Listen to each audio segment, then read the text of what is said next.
CNE news में आप सभी का स्वागत है और अब लेते हैं खबर विशेष की ये खबर।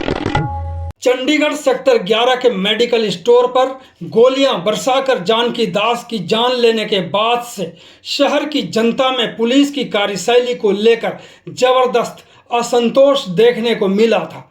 पुलिस की क्षमता को लेकर के भी तरह तरह की बातें होने लगी थी, लेकिन हत्या के मामले में आरोपियों की गिरफ्तारी और एनकाउंटर के मद्देनजर शहर के लोगों में भरोसा जगने लगा है।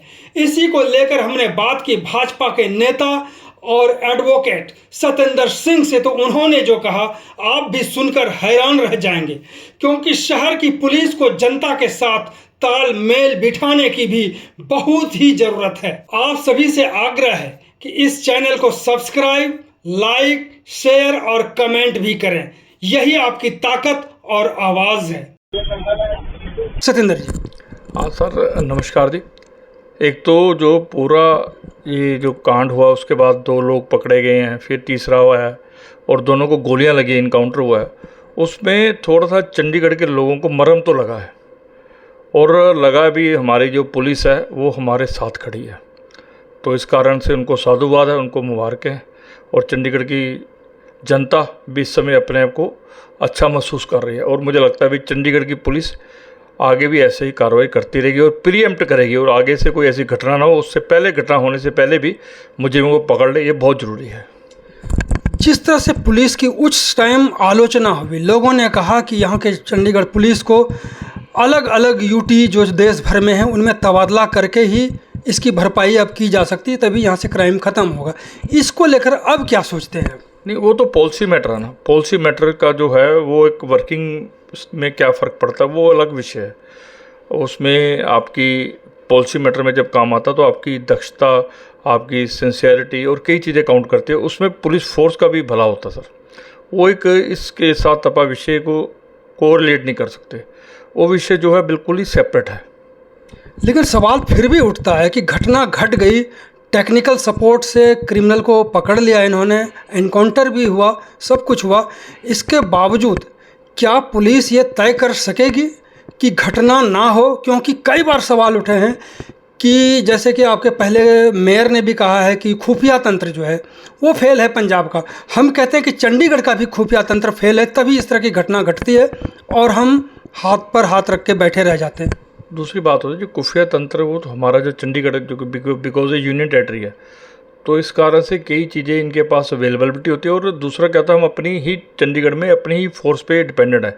बाकी पंजाब हो, हरियाणा हो और हिमाचल हो, इनके साथ इनका को रिलेशन होता है और को वर्किंग में इनका क्या क्या सहयोग हो सकता है। मुझे लगता है सारी एजेंसी एक दूसरे की मदद करती भी है समय समय पे। और जब ऐसे ऑपरेशंस होते हैं तो उसमें हर एजेंसी का कहीं ना कहीं रोल होता है। वो कई बारी प्राइमरी से ही नज़र आता है, कई बारी नज़र नहीं आता।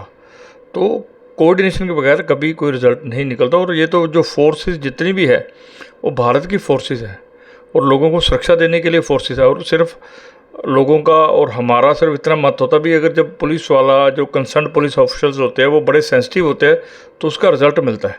क्योंकि उसके बाद भी 1-2 घटना हुई है जो मेरे पास भी कुछ लोग आए हैं, तो मैंने जब डीएसपी साहब से भी रिक्वेस्ट की, एसएचओ साहब से भी रिक्वेस्ट की, तो मुझे लगा भी उन लोगों को बहुत ज़्यादा सहयोग भी मिला और बहुत लोगों को खुश भी है। जब ऐसी धमकी वाली बात आई तो कई लोग आए मेरे पास, तो उनसे जब उन्होंने बात की है, सब कुछ किया, दे फील वेरी कंफर्टेबल और उनको पुलिस ने जो सुरक्षा देनी थी वो दी भी है। सर, जैसे आपने कहा कोऑर्डिनेशन वाली बात आपने कही कि सभी राज्यों का जो कोऑर्डिनेशन है पुलिस से संबंधित, वो कोऑर्डिनेशन ही कहीं ना कहीं काम आता है। लेकिन चंडीगढ़ पुलिस की कोऑर्डिनेशन का जो हिसाब किताब है वो शहर में बहुत बढ़िया नहीं दिखता। क्योंकि इस गोलीकांड के बाद भले ही इन्होंने लोगों से मिलना जुलना शुरू किया, लेकिन इसके पहले इन लोगों का जो हिसाब किताब है कोऑर्डिनेशन का वो नहीं है, जो सहयोग मिले और पुलिस को भी बल मिले और पुलिस से जनता को भी बल मिले। हाँ, उसके लिए जो पैरामीटर देखो, कभी बैक टू बेसिक्स जाना ही पड़ता है। बेसिक्स आप छोड़ दोगे ना तो कोई चीज़ कामयाब नहीं होती। बेसिक्स क्या है? आपका जनता के साथ सीधा संवाद। सीधा संवाद में क्या होता है भी, आपके को पता होता भी ये आपके इनपुट्स आपके ठीक है कि नहीं है, और उन इनपुट्स के लिए आपके पास उनको मिलने का कोई ना कोई जरिया बना रहता है। पहले क्या होता थी, या जो रूटीन में हम बचपन से देख रहे हैं, अभी इनकी मीटिंग्स होती थी, रेगुलर मीटिंग्स है, और उसमें कई तरह की चीज़ें आती थी। अब वो चीज़ें कहीं ना कहीं मिसिंग है और मुझे लगता है रिवाइव होंगी।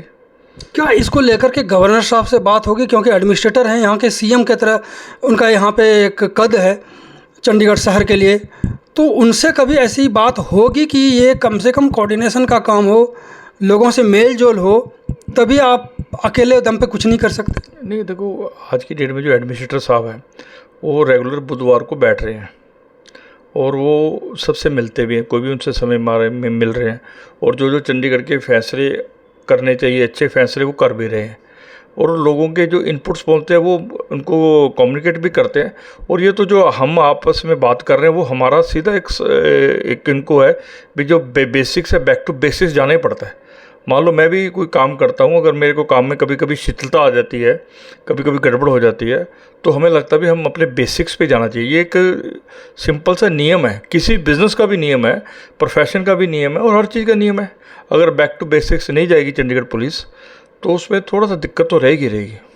जिस तरह से हत्या की घटना हुई सेक्टर 11 चंडीगढ़ में, इससे जनता का भरोसा पुलिस पर से बिल्कुल उठ सा ही गया था, हमारा भी, आपका भी शायद। यानी भरोसा उठना अलग विषय है, उस पे ऊपर तुरंत कार्रवाई होना, और जो कार्रवाई दिखती भी हो लोगों को, ये भी ज़रूरी है। कभी कई बार ये होता है भी, कहते हैं ना ईमानदार होना ज़रूरी नहीं, ईमानदार दिखना भी ज़रूरी है। तो जब तक आपके पास फोर्स है, आपके पास ताकत है, आपके पास बंदूक है और डिसिप्लिन फोर्स है, तो आपका जो ड्यूटी है लोगों की सुरक्षा करना और लोगों को मेंटली भी मजबूत करना भी, हम आपके साथ खड़े हैं, वो जब दिखता तो सब ठीक हो जाता है। जब नहीं दिखता तो लोग बोलते भी हैं। क्या लगता है कि अभी तक जो गिरफ्तारी हुई है, एनकाउंटर हुआ, पकड़े गए, इसमें अभी और भी कुछ रहस्य खुलने हैं? नेचुरली रहस्य तो है ही, क्योंकि कई वीडियोस चल रही हैं जो हम भी सोशल मीडिया पे देख रहे हैं, और सबसे पत्रकारों से भी मेरा रिक्वेस्ट है, और जो लोग करते भी, इनको ज़्यादा महिमा मंडित नहीं करना चाहिए। जो गैंगस्टर्स हैं इनको महिमा मंडित करना एक बहुत ही अच्छी आदत नहीं है, और इससे कहीं ना कहीं जो हमारा यूथ है भटकता है। तो अगर आप महिमा मंडित करना ही है तो कोई सोसाइटी में अच्छे यूथ है उनको महिमा मंडित करिए, परंतु जब गोलियां चलती हैं, वो चलता है, वो आप उसको महिमा मंडित करते हैं, उनको बड़ी अच्छे तरीके से दिखाते हो, ये हो गया वो हो गया, तो उसका एक पुलिस को भी और आम आदमी के मन में भी एक प्रभाव अच्छा नहीं पड़ता। हाँ ठीक है, आपकी टीआरपी जरूर बढ़ती होगी कई लोगों की, उससे उनको पैसा भी बनता होगा, वो अलग विषय है सर। बिल्कुल। इसके बाद अब क्या देखते हैं, पुलिस क्या कर सकती है आने वाले समय में जनता की उम्मीद पर खरा उतरे, क्योंकि भरोसा उठता जा रहा है, उठ भी गया था, इस कांड से थोड़ा सा भरोसा बढ़ा है लोगों का, कोई एक एडवाइस सा दे सकते हैं? हाँ, इसमें जो रेगुलर जो आपका मैकेनिज़्म है उसको बिल्कुल रिवाइव करना चाहिए और लोगों को मिलना चाहिए। और दूसरा, आपकी प्रीएम्प्ट करने की इतनी ताकत हो भी, जो कुछ लोग करना चाहते हैं, जो गलत लोग गैंगस्टर्स करना चाहते हैं, आप उन्हें प्रीएम्प्ट करके उनको पकड़िए, और ताकि और हमें अच्छा लगे। और मुझे लगता है भी चंडीगढ़ पुलिस में इतनी ताकत भी है, वो पकड़ भी सकती है। तो मुझे लगता है कि गवर्नर साहब भी देख रहे होंगे इस न्यूज़ को, हमारे डीजीपी साहब देख रहे होंगे, चीफ सेक्रेटरी साहब देख रहे होंगे। हमें लगता है कि जनता का भरोसा जीतने के लिए जो सीनियर एडवोकेट से जो सलाह मिल रही है, इसको भी लेना चाहिए गंभीरता से। साथ के साथ जो जनता के साथ जो बातचीत है, कोऑर्डिनेशन है, आपसी लगाव है, उसको बढ़ाने की ज़रूरत है, तभी आप क्रिमिनल से लड़ सकते हैं और उससे भगा सकते हैं। बहुत बहुत धन्यवाद सर। बहुत बहुत धन्यवाद। सत श्री अकाल, नमस्कार जी। CNE न्यूज़ के साथ बने रहने के लिए आप सभी का बहुत बहुत धन्यवाद।